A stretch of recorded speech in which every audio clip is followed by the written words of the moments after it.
The message contained in this video is so urgent, and the things relating to it are happening so quickly that I've not taken time to add many graphics to this video. This video primarily relates to recent and current developments in China and in Kenya in particular, but the implications are frightening and virtually unavoidable for the rest of the world as well. Although worldwide response could slow things down a little, the end result of what is happening now in those two countries will be catastrophic for the entire planet. Now, in an effort to avoid hysteria and exaggeration, I'll try to briefly but accurately report what is happening. Through the use of RFID microchips, millions of closed-circuit TV cameras, and computerized records of every citizen over 5 years of age, these countries together have made giant leaps towards total control of their entire populations, including now control of their buying and selling. Rampant human rights abuse in China in particular give us a chilling picture of what could lie ahead for those of us who now profess faith in God, especially in light of recent news reports that Chinese businesses around the world working under supervision of the Chinese Communist Party have been spying on us personally, as well as installing spyware in computers and other security installations all over the world, including a high percentage of government bodies. There has been growing evidence of abuse in the handling of private information, in business transactions, and in such things as program breakdowns in computerized devices in order to force consumers to replace them after their warranties expire. The general public, however, has come to accept this as the price we have to pay for the convenience of the internet. But now we could be facing wholesale slaughter of various groups who are being seen as threats to existing governments. So I'll try to put some of these pieces together for you now. Please stay with me in order to get the full picture. Other videos on this channel explain the so-called social credit system which exists in China today. This is a surveillance and control system on a scale the world has never seen before. The Chinese government monitors people's use of the internet, their buying and selling patterns, and their movements and interactions through millions of CCTV cameras throughout the country. For example, they recently made it a requirement that churches install cameras inside their buildings so the government knows who is making use of the buildings and what is said in their sermons.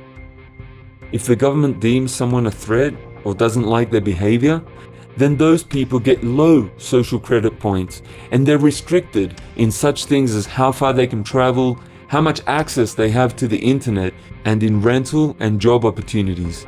Even having contact with someone who has a low social credit rating is enough to lower your own rating as well.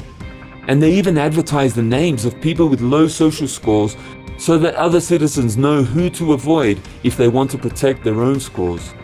Now remember, China is known to torture and kill tens of thousands of its own citizens, in particular peaceful Falun Gong meditation practitioners, and selling the organs of the executed prisoners to overseas patients who are looking for organ transplants. Now most of us in the West have grown complacent. We have little fear that this could ever happen in our own countries. But now there is growing evidence that China has virtual control over internet security around the world.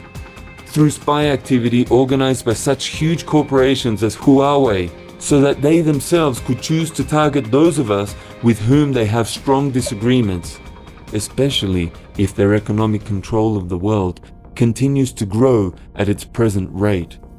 And we need to remember that any government can start out sounding safe and then change. Putting this kind of power into the hands of any government gives them the opportunity to abuse it. And that is what we see happening in Kenya at the moment.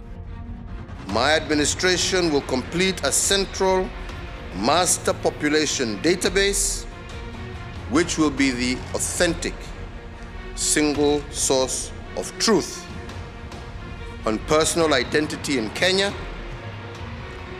Ironically, while China calls its surveillance system a social credit system, Kenya's new Huduma ID card is called a social card. because it is being used for far more than personal identification now. Information like records of police checks, which are known as good conduct certificates, are included on the Huduma cards as a way of identifying a person's social desirability. And the card goes even further. It identifies which ethnic group the person belongs to and how much land they own. It even has provisions for including specific coordinates to locate the land, and provisions for collecting such biometrics as voice recognition. Something to keep in mind with this is that Kenya has a serious problem with ethnic tension, particularly when it comes to elections and illegal land grabs. Having ethnic information and land ownership on an ID card makes minority groups particularly vulnerable to extreme discrimination. And this Huduma card is described by the government as the single source of truth for every citizen in the country, which almost gives a spiritual quality to the card. But what is most disturbing about this card, and what is the primary message of this video, is that unlike other national ID cards, the Huduma social card is also a banking card. The government claims in its brochure that the main purpose of the card is to provide a cashless transaction scheme for its population, particularly targeting the unbanked population.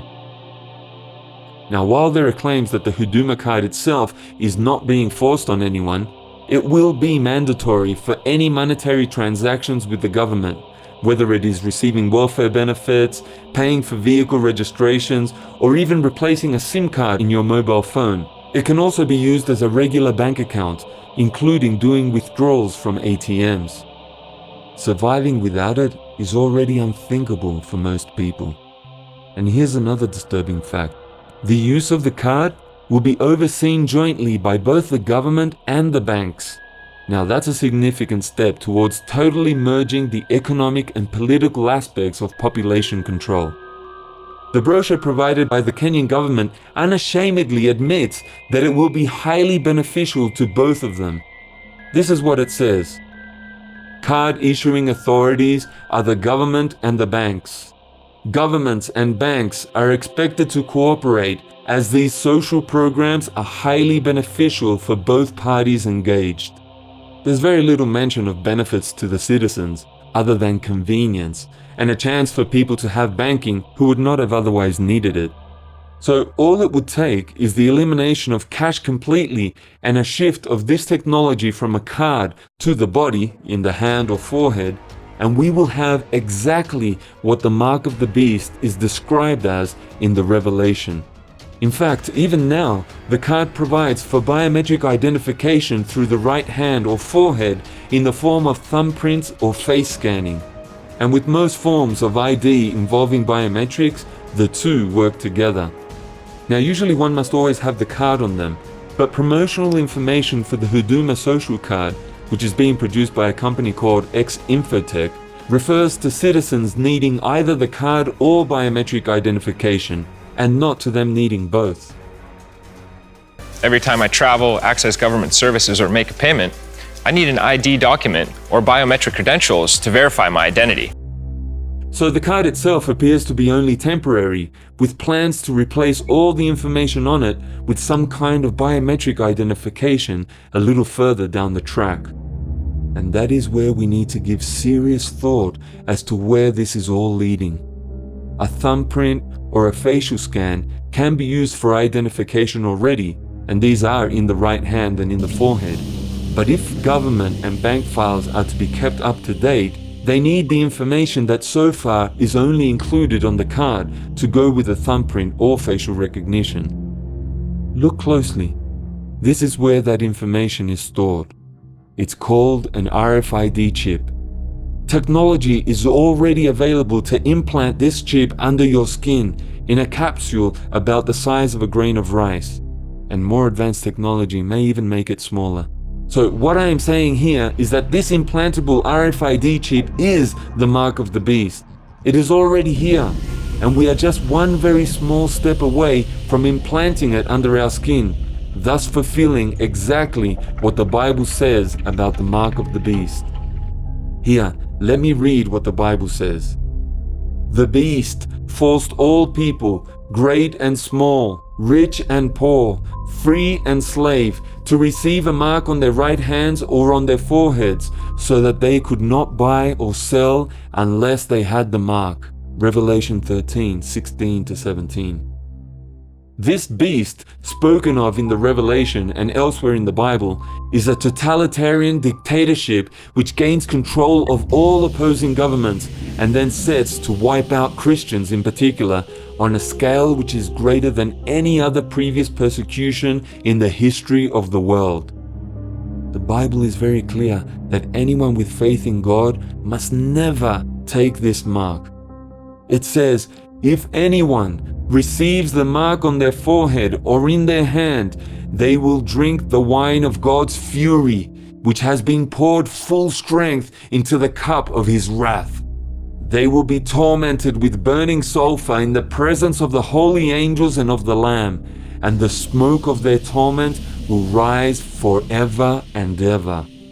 Now keep in mind that 100 years ago, it would have been unimaginable that such a mark could ever exist, much less be imposed on the entire population of the world. Consequently, people came up with all sorts of weird theories about what it represented, none of them ironically having anything to do with actually buying and selling, something they all believed could only be done with money, that is, with coins and currency. But more recently, we have seen huge changes in economics, where it is now possible for governments to implement something which perfectly matches the description of the mark of the beast in the Bible. The precursors, plastic money and electronic transfers, have progressed slowly, but now we are very close to seeing the actual mark itself, the RFID chip, being enforced as the only way to survive in a country like Kenya. Now, some people have no problems with flirting with this mark, arguing that just holding it in their hands is not the same thing as having it implanted in their hands. And maybe they're right, but at least in Kenya, it's becoming more and more clear that once everyone is sufficiently addicted to using the chip for all transactions, the government will have no problem at all getting everyone to accept the overwhelming convenience of that final step, of just getting it placed in their hand. So where do you stand on this? How close are you going to get to the actual implant before you start to question your overall dependency on all the precursors to it, including money itself? Infotech, the company making the Huduma cards, has projects in over 40 countries with big plans to expand into 4 continents this year, and there are quite a few companies competing for the same market. It is going to affect all of us soon. We can't keep running away from what is coming. We on this channel are experimenting now, in obedience to what Jesus taught his own disciples about living in a country where people do not work for money and where the ruler himself provides for our material needs. That country, of course, is called the Kingdom of Heaven, and the ruler is God himself. We are now approaching the ultimate showdown between God and the rulers of this present evil world. God is looking for people who will take a stand for him by walking away from the system and its control over us. We don't have easy answers, but we have been operating largely outside the present economic system for quite a few years now, and we are actively searching for answers in the teachings of Jesus for all that lies ahead. So please contact us if you would like to become a part of this great cosmic experiment of real faith in Jesus Christ. God bless you.